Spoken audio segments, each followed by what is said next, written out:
Congratulations to 17 million subscribers and welcome to Olka.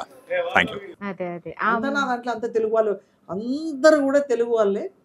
Suman గారు ఒక్కరే senior నటులు. అవును, సీనియర్ నటులు. అందరూ కొత్త వాళ్ళకే ఇచ్చిన. మీరు ఇంకో మనం అంటే ముఖ్యంగా మాట్లాడుకోవాల్సింది ఏంటంటే మీరు యాక్టర్, ప్రొడ్యూసర్ కమ్ డైరెక్టర్. ఎట్లా అనిపించింది అంటే మీకు మీరే దర్శకత్వం చేసుకోవడం అనేది? కాదు, 13 పాత్రలు చేసి ప్రపంచ రికార్డు కొడుతున్నాం. ఇప్పటి వరకు కమల్ హాసన్ గారు 10 పాత్రలు చేశారు, సోషల్ పాత్రలు. ఎన్టీఆర్ గారు 5 పౌరాణిక పాత్రలు చేశారు.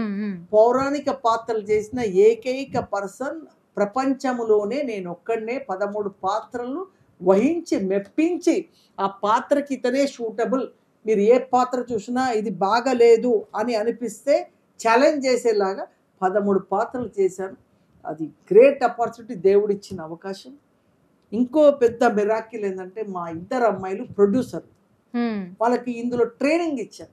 నిర్మాతలుగా రేపు 10 సినిమాలు తీసే శక్తి మీకు రావాలంటే ఈ సినిమా ట్రైన్ కావాలి. నిర్మాత ఎలా ఖర్చు పెట్టాలి ఏంటి ట్రైన్ అవుతుంటే సేమ్ టైం వాళ్ళు ఏం చేసినట్టే నిర్మాతే కాదు కో డైరెక్షన్ కూడా చేస్తామన్నారు, చేశారు.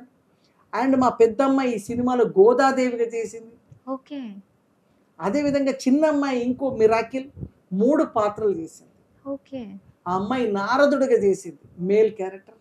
శ్రీకృష్ణుడిగా మేల్ క్యారెక్టర్, రంగనాథుడిగా మేల్ క్యారెక్టర్. కానీ మీరు ట్రైలర్లో చూసిర్రు నారదుడిని, మీరు అమ్మాయి అని ఊహించారు. మళ్ళీ ఒకసారి చూడండి. అసలు అనుకోలేదు. ఇందాక కూడా మేము ట్రైలర్ చూసినప్పుడు మీరు 3 పాత్రలు అమ్మాయి, డౌట్ అనే రాలేదండి మాకు. అమ్మాయే 3 పాత్రలు చేసింది. మీరు మళ్ళీ ట్రైలర్ చూడండి, శ్రీకృష్ణుడు మా అమ్మాయే, నారదుడు వేస్తానికి ఒక కారణం ఉంది. నేను నారదుడు క్యారెక్టర్ పిలిచాను, ఆ సెట్లోకి వాళ్ళు రేపు వచ్చే వాళ్ళు రాలేదు. ఆ విగ్ అతను రాలేదు, ఆ విగ్ కరెక్ట్గా అరేంజ్మెంట్ రాలేదు. నేను ఇట్లా చూస్తే ఎందుకో మా అమ్మాయిని స్కాన్ చేసిన, నువ్వే చేసే, ఇంకా విగ్ రాలేదు నీకు అన్నీ ఉన్నాయి, ఇంకా నీకు విగ్ పెట్టాల్సిన అవసరం లేదని క్రియేట్ చేసేసి నారదుడి పాత్ర వేసి ఆ సెట్లోకి వస్తే నిజంగా నారదుడా అనుకున్నారు. అసలు ప్రతి ఒక్కటి మీరు ఛాలెంజింగ్ గా తీసుకున్నట్టుగా మనకు అనిపిస్తుంది. ఎందుకంటే నాకు 25 సంవత్సరాల అనుభవం, ఎన్నో సినిమాలు తీసాం, 600 సినిమాలకి మనం బ్యాక్ బోన్ కొన్నాం, ఫైనాన్షియల్ హెల్ప్ చేసాం, ఆడియో ఫంక్షన్ స్పాన్సర్ చేసాం. ఇన్ని సినిమాల కష్టాలు బాధలు వాళ్ళ యొక్క సుఖ దుఃఖాలు అన్నీ తెలిసిన వ్యక్తిని. మీరు అడిగారు, నేను ఆ పాయింట్కి వస్తున్నా. మరి ఎన్నో సినిమాలకు వర్క్ చేశా అన్నారు, అది బాగుంది. దీంట్లో అయితే ఎక్కువ ఛాలెంజింగ్ తీసుకొని మరీ మీరు ముందుకు వచ్చారు. ఇక ఏదేమైనా సరే ఇంకా రావాలని డిసైడ్ అయ్యారు, వచ్చేసారు.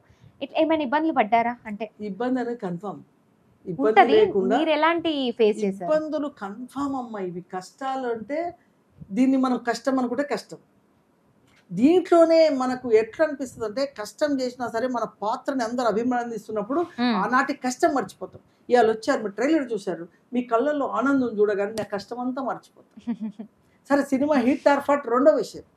ఇది ఎందుకంటే డివోషనల్ సినిమా, ఇది మైథాలజీ. అవును, ఎక్కొచ్చు ఎక్కకపోవచ్చు, ఎక్కితే థియేటర్కి బండ్లు కట్టుకొని వచ్చేలాగుంటుంది. ఎక్కితే అన్నిటికీ సిద్ధంగా ఉన్నారా మరి మీరు? అన్నిటికీ సిద్ధంగా ఉంటేనే నేను ఎందుకు సిద్ధం? నేనేమన్నా డబ్బులు తెచ్చినా, నేనేమన్నా పైనుంచి తీసుకొని కట్టలు తీసుకొని కిందికి వచ్చినా మళ్ళీ కట్టలు తీసుకొని పోయేదిందా? జీరోతో వచ్చినా జీరోతోనే పోతా.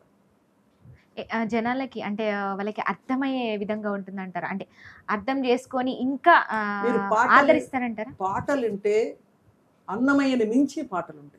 మీరు ఇప్పుడు ట్రైలర్ లో కూడా ఒక్కొక్క బిట్ వినిపించింది. అందుకే అవునవునవును, వెంకట వెంకట వెంకట వెంకట వెంకట రమణ ఆ పాట మనకు ఒక్కసారి హిందువుల మీ వెంకటరమణ ఆ వైబ్రేషన్ లోనే మనం ఒక్కసారి ఇదైపోతాం. అవును.